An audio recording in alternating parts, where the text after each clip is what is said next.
All right, guys, here we go. I may need to be brought out on a stretcher after this one. I might bleed out through my eyeballs as we watch this. Here is George W. Bush. There's this thing called Masterclass, and we've covered some of these before. I don't know if we may have covered the Bill Clinton one or the Hillary Clinton one.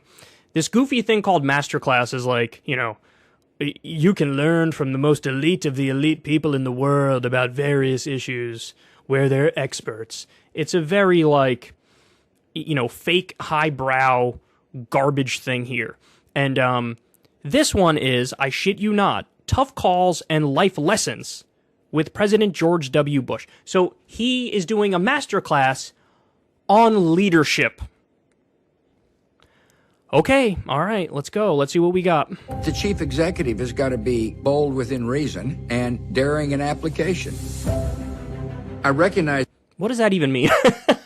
Bold within reason and daring with application or without application?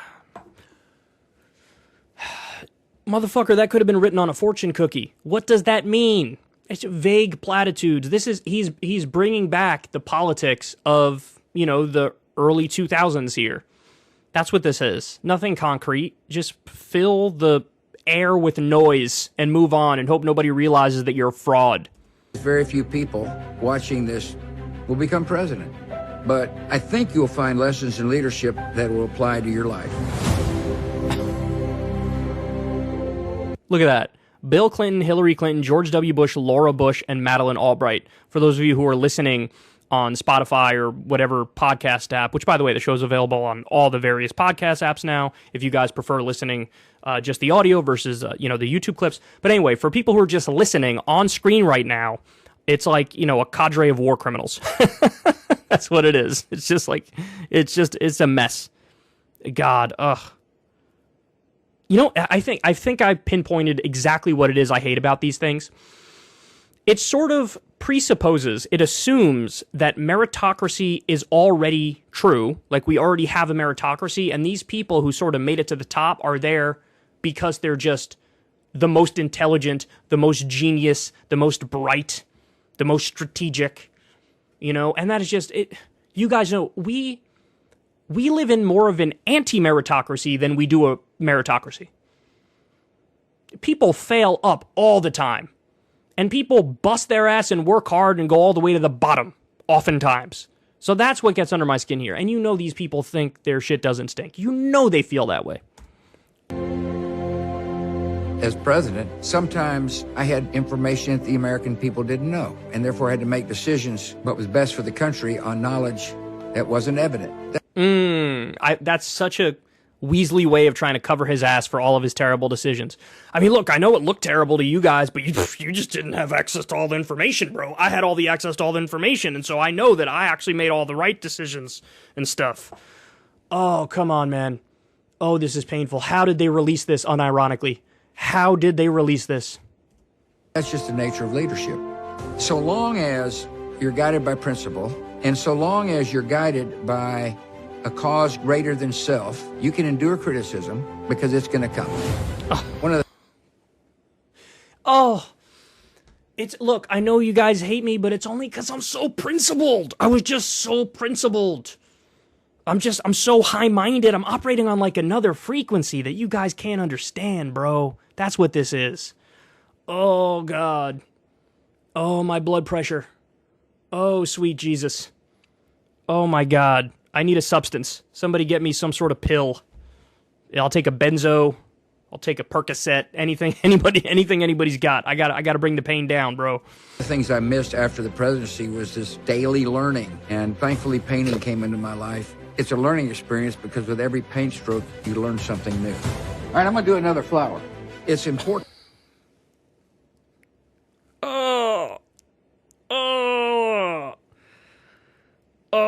Think of the Iraqi mothers with dead children and dead husbands.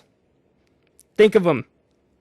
And this motherfucker's going off about, I learn something new every day. And I'm going to paint some flowers, bro. You want some flowers, bro? They're trying to be, oh, look, what a jovial, nice grandpa type dude. To have a set of priorities that guide you. And your team, your company, your managers have got to understand those priorities. To me, the most important priorities were my faith in my family and my friends. That may sound corny to some, but it sounds like you're lying, is what it sounds like. That's what it sounds like. It helps you reorganize the rest of your life. Welcome, darling. Thanks, great. Glad to be here. When I was speaking to audiences, I didn't want them to think I was smarter than they were. Right. That's why you sounded like a total fucking moron, is because you were purposely trying to sound like a fucking moron. That's what it was. It's not that you are stupid, it's that you tried to sound stupid to relate to the voters who you think are stupid. Thank you. One of the keys to communication is to figure out how to enable the person you're talking to relax. You know, I was a master at the malaprop. Underestimate. The press corps reaction was, did the guy really just say that? Okay, so he's now trying to say, when he used the word that he made up, misunderestimated, that, I was doing that on purpose, bro. It's not that I misspoke. What is the point of this? What are you doing? Oh my God. Oh, and by the way, we're going to leave a banger of a comment at the end of this. All right. And I hope all you guys do the same goddamn thing. Title of the video: Tough Calls and Life Lessons. President George W. Bush, Masterclass. I remember right after 9/11 in the Oval Office talking about praying for families that had suffered loss. I broke down in tears. If your heart is touched, let people know that your heart is touched. Not everybody is going to be a leader, but everybody can end up being a better person. The challenge of life is not to attain wealth and status and power. The challenge is to do war crimes and implement torture. The challenge of life is to improve and to learn to love better. And everybody can do that. I'm George W. Bush, and this is Masterclass. Unbelievable. All right. Comment time. All right. What are we putting here? You are a war criminal. There are minimum hundreds of thousands of innocent people who are dead because of your illegal wars. You implemented a torture regime which violates the 8th Amendment of the U.S. Constitution. You slavishly served the rich with massive tax cuts and deregulation. You are either just as bad as Donald Trump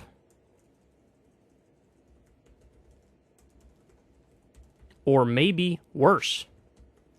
Please have the decency to stay in your house for the rest of your life and not do a PR image rehab campaign. I don't like you, and nobody in their right mind should. Piss off. All right, let's go with that. All right, there we go. Comment that. Guys, go upvote that, please, and go leave your own comments. Don't do any threats. Threats are bad. Threats are wrong. We are against violence on this channel across the board. Everybody knows that. Be a good person. But also be clear. You are a war criminal, sir. That's what you are. You are a very, very bad man. You did very, very bad things. So, anyway, one more thing I wanted to leave you guys with here while we're talking about George W. Bush, just for people who, maybe you're young and you don't know all the specifics of what this man is responsible for. This is an article in Business Insider. It came out in 2013. Here are just some numbers. And this is from the time, 2013. It's worse since then, right? But as of 2013, here's what we're dealing with the decision that George W. Bush made. There were 189,000 direct war deaths. This is in Iraq, which doesn't include the hundreds of thousands more that died due to war-related hardships. There were 4,488 U.S. service personnel who were killed directly. There are 32,223 troops that are injured, and that's not including PTSD. There are 134,000 civilians who were killed directly. There are 655,000 persons who have died in Iraq since the invasion that would not have died if the invasion had not occurred. There are 150 reporters killed.